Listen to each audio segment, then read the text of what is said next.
Andrei Tarkovsky, considerado por muchos uno de los cineastas más importantes en la historia, nació en la localidad de Sabrachi, en el distrito de Yuri y Bets, en la Unión Soviética. Su madre era María Ivanova Vishnyakova y su padre Arseny Tarkovsky, uno de los poetas rusos más importantes en el siglo XX.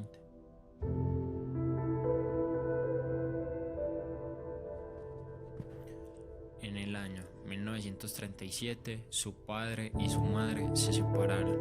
En 1941, su padre fue voluntario para participar en la Segunda Guerra Mundial como corresponsal de guerra. De allí volvió con una pierna amputada debido a una herida que le causó gangrena.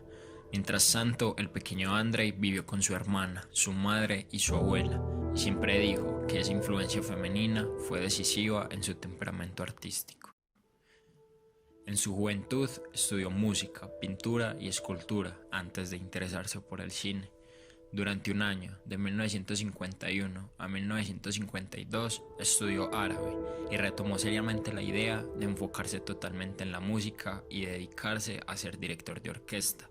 Pero su madre, preocupada según ella por las malas compañías que frecuentaba, lo mandó a Siberia para ser prospector de hierro y oro. Allí permaneció un año para una expedición. A su regreso, en 1954, decidió hacerse director de cine. Según él mismo, esos meses de soledad y de calma le ayudaron a mejorar y encontrar un camino por el que transitaría el resto de su vida.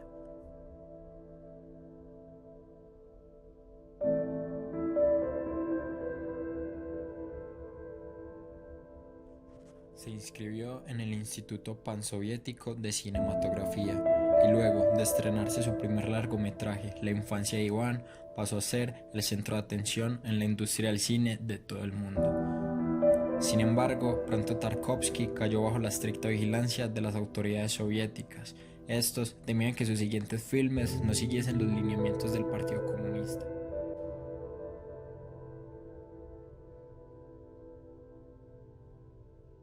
Como resultado de esa vigilancia, su siguiente film, Andrei Rublev, del año 1966, fue prohibido hasta 1971. Andrei Tarkovsky consideraba que esta película era el mejor ejemplo para mostrar a la gente cuál es el verdadero rol y la responsabilidad real del artista en la sociedad, aludiendo a que él mismo como cineasta no tenía por qué ser obligado a ser un mero trabajador del Estado soviético que reflejase simplemente las maravillas de la política soviética. Andrei Rublev fue exhibida a las 4 de la mañana del último día en el Festival de Cine de Cannes, en Francia, esto por orden expresa de las autoridades soviéticas, con el fin de evitar cualquier posible nominación a los premios, de los cuales, de hecho, no ganó ninguno.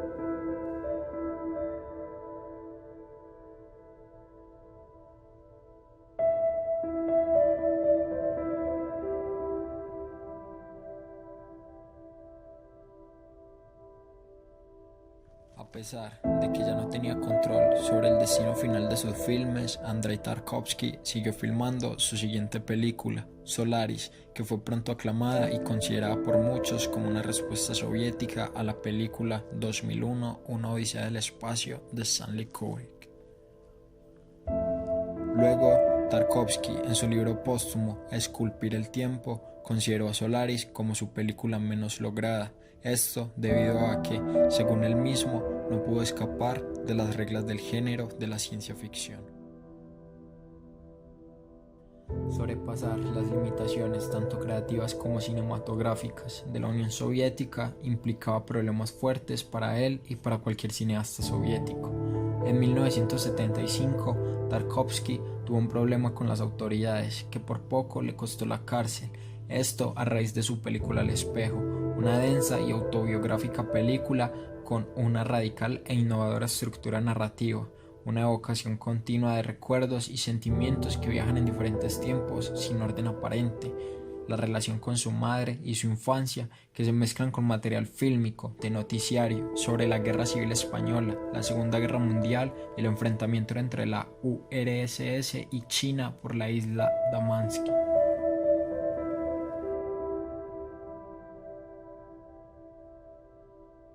retrata un pasado que es el suyo, pero también el de un país y el del acontecer mundial, razón por la que el gobierno prohibió que el film fuera estrenado en el Festival de Cannes, donde los esfuerzos de su director, Maurice Bessy, por exhibirla cayeron en vano. Le permitieron venderla en el Festival de Moscú, pero de tales ingresos no vieron ni un rublo. Esta es la razón por la que El Espejo nunca tuvo el estreno que debió.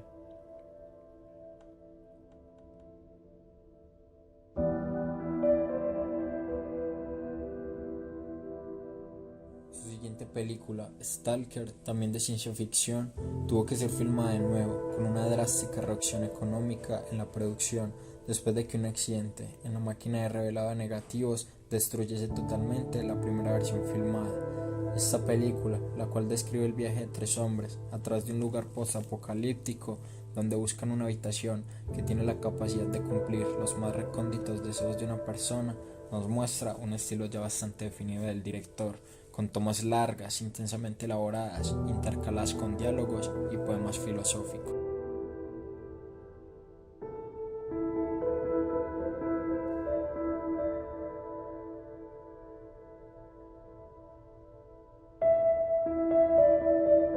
Nostalgia, de 1983, fue filmada en Italia y esta ya no fue realizada bajo la estricta vigilancia de la Unión Soviética. Gracias a esto, en la película se muestra un cine mucho más personal del director.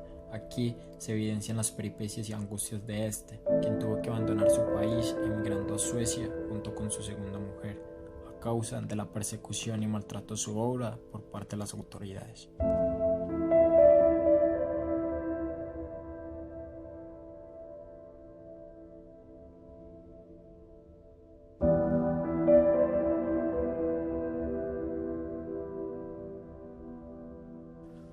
Luego de esto, también en Suecia, dirigió su última obra, Sacrificio. Esta la terminó de hacer ya muy enfermo de cáncer, montándola y diseñando el sonido desde la cama de un hospital. Se podría decir que su retirada fue por lo alto, puesto que la película terminó siendo la más premiada y mejor calificada en la historia del Festival de Cannes, con 4 premios.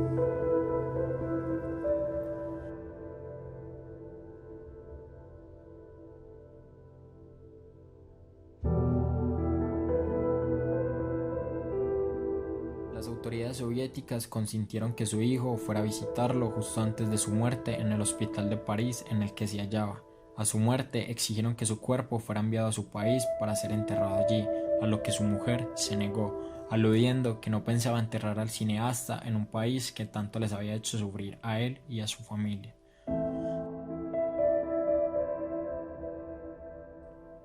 En sus 7 películas, Andrei fue un poeta. Todos sus filmes invitan al espectador a una profunda reflexión, en cada plano, en cada sonido y en cada diálogo, ya que todos estos elementos son totalmente únicos y envolventes.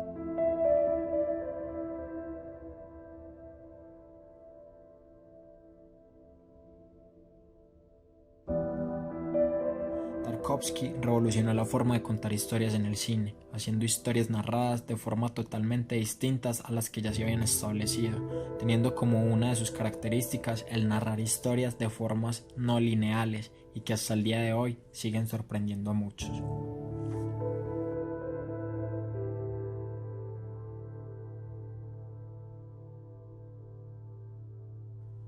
Sus películas tienen significados que van más allá de la simple percepción humana, por lo que sus filmes no son para cualquier tipo de espectador.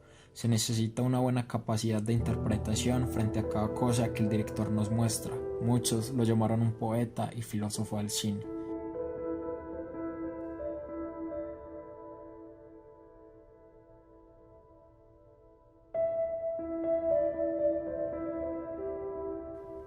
El cineasta ha sido de los pocos que ha tratado de explicar el fenómeno del cine usando el cine mismo.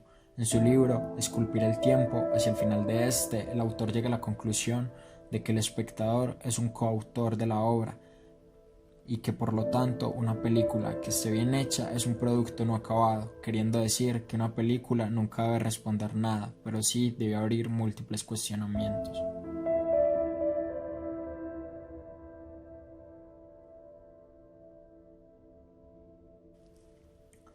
Andrei tenía una metodología de rodaje sumamente exigente y sobre su puesta en escena, él mismo dice: la puesta en escena debe capturar el estado psicológico de los personajes. Su fotografía se caracterizaba por una luz suave, sin demasiados contrastes y casi siempre colores muy fríos. Muy pocas veces hacía movimientos de cámara rápidos, en su mayoría eran movimientos suaves para seguir las acciones del personaje o para contextualizar una escena. Para esto aplicaba mucho el traveling, el zoom in y el zoom out, y también se caracterizaba por sus prolongados planos secuencia.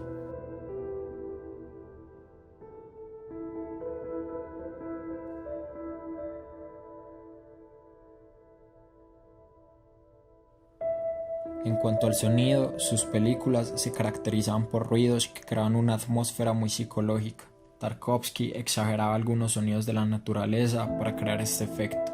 En varias de sus películas se encuentra la constante del sonido de las goteras de agua impactando en el suelo, o el simple sonido del agua viajando a través de los riachuelos.